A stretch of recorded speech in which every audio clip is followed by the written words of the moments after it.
Hi everyone, I am Paola of PaolaPonceNails.com, your source for soft gel nail education. And before we jump into today's meaty video, I want to let you know that I just launched the first ever Japanese soft gel online course, Master Gel Nails. The program that takes you step by step through applying monthly wearing services using Japanese gel only for all of your services so that you can be booked making dependable income week after week, month after month, year after year. But I don't want you to take my word for it just yet. Check out the free masterclass I created to explain how I found near six-figure success using Japanese gel only. So after you're done watching this video, check out those links below in the description. So in today's video, we will be defining how hard gel and soft gel differ from one another and also the similarities they share. So let's discuss what you probably already know. Hard gel cannot be soaked off in acetone, soft gel can. But is that it? Is that as deep as this conversation goes? Not at all, which is why I created this video, right? So let's take a deeper look. As I understand it, and I'm going to put it in layman terms for you, both soft gel and hard gel are fluid forms of a soon-to-be plastic enhancement on our nails. To create this gel nail plastic, typically resins and other acrylates, aka acrylic, are used. The resin to create most gels is synthetic, and you can think of resin as being sort of kind of like this gluish substance. Most resin in gel nail products is acrylic based also. So now you have a whole lot to consider next time you say gel or acrylic nails. They're essentially both acrylic material, which is why sometimes when one of your clients is allergic to acrylic, sooner than later, she may be also allergic to gels. And so on a big side note, if your client is indeed allergic to acrylates, aka acrylic, BioSculpture gel is the only gel in the market I know of not to have an acrylic component to it. And if you want to learn a ton more information on it, check out this video. Back to hard gel versus soft gel nails. So as already mentioned, the primary difference among the two is that one soaks off and the other does not. So how is this possible? Well, without getting too much into the chemistry of things, consider this visual. In a hard gel, the molecules are compacted together, thereby limiting a solvent like acetone getting through.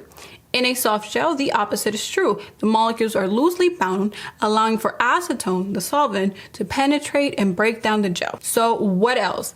Along with this information, you should keep in mind that when sculpting gel extensions, you can use both soft gel and hard gel to do so, except that if you or your client want to build an extreme long length, then you should use hard gel rather than soft gel. If you do want to stay within the category of soft gel while creating extreme length, then you have two options. Number one, keep maintaining your client's natural nails long, service after service, and then you'll have that keratin to work with, which will be much stronger than any plastic tip. Option number two, resort to using fast tip kits like Apparate or Extend soft gel nail extension systems.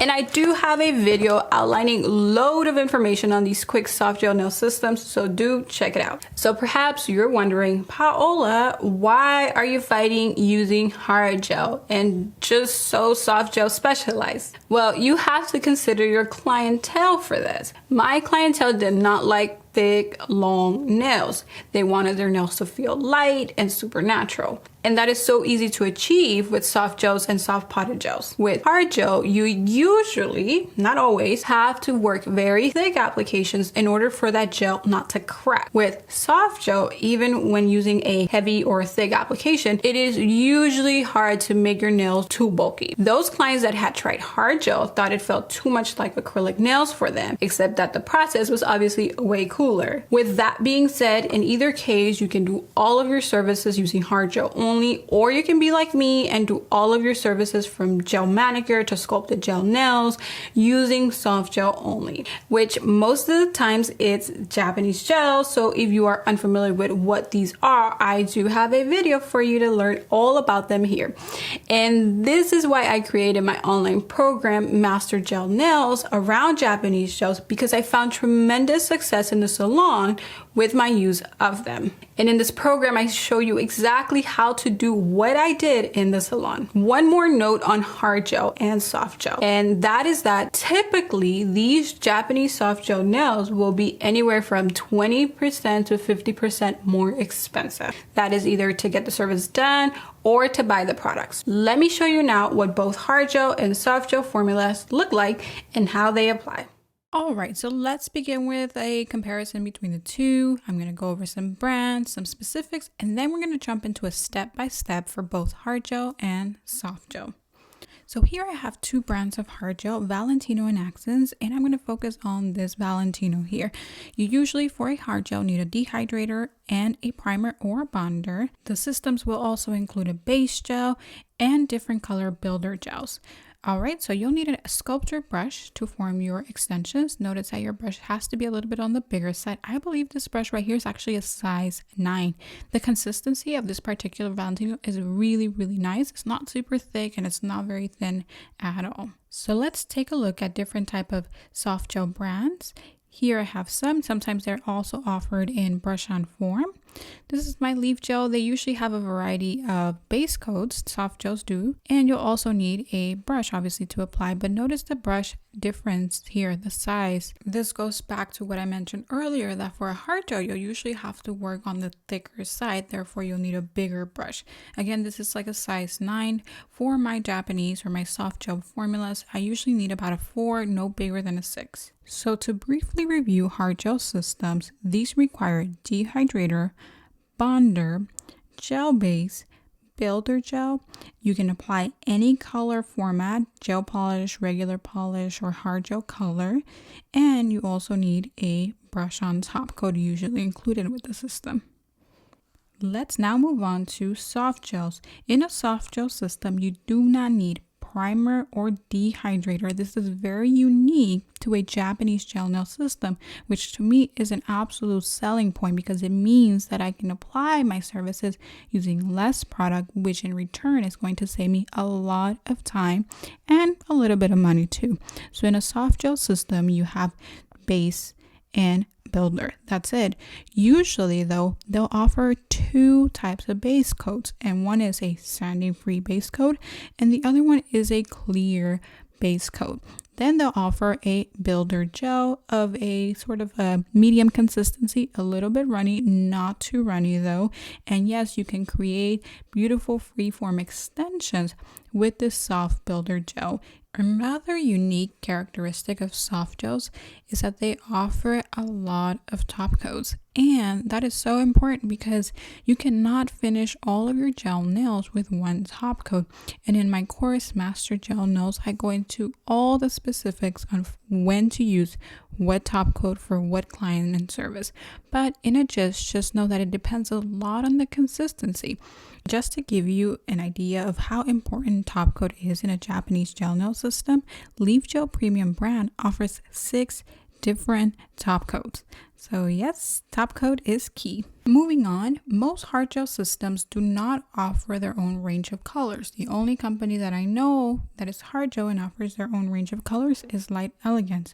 But that is good news and bad news because it means that you can actually use anything on top of your hard gel enhancement like polish, gel polish, or soft potted gel colors.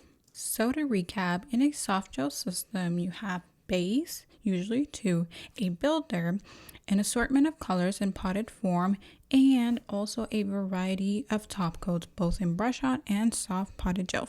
Now let's move into a brief step-by-step system. Let's begin with hard gel nails. You'll need to apply a dehydrator, you'll need to apply primer or bonder, you'll then apply a thin coat of base and go ahead and cure that layer for about 30 seconds. You'll then go ahead and apply your form and a bead of gel to start sculpting or forming that gel nail tip. Be very, very diligent. Make sure that all of your gel connects to the natural nail. Next, you'll go ahead and cure that for just 2 to 5 seconds. It's a flash cure because you're going to have to pinch for 5 seconds before that nail goes back into the lamp for a full cure.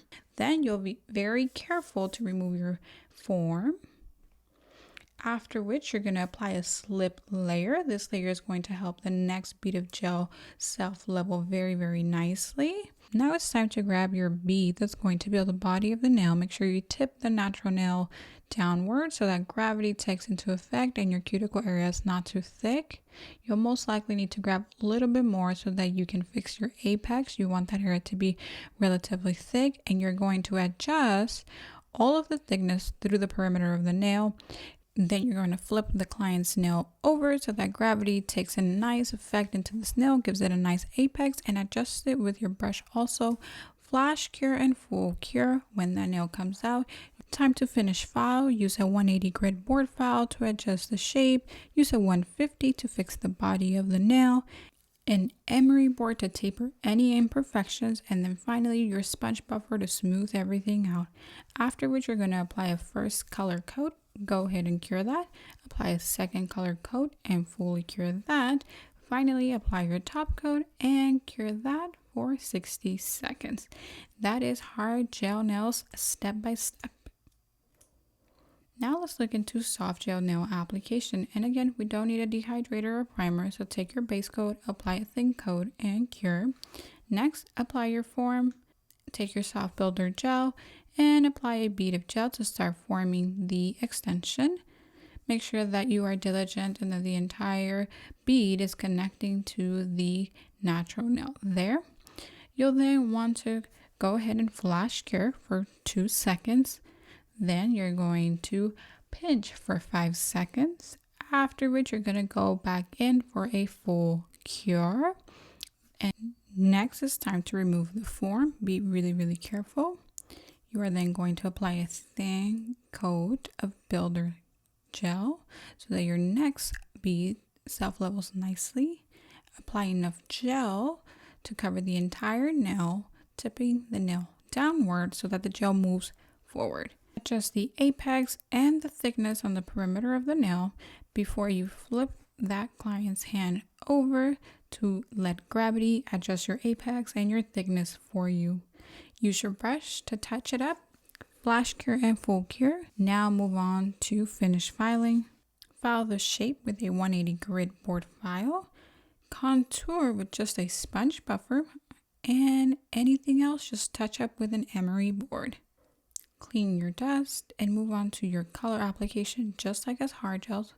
First color coat, cure, second color coat and cure, and finally top coat and cure. That is your soft gel nails step by step. So, hard gel or soft gel, which system do you work with? Let me know in the comments section. And if you found a ton of value from this video, share it with your nail friends, subscribe, and click the bell icon for a notification on next week's video. Don't forget to check out those links below. Have a merry start to the week. I'll see you in the next one.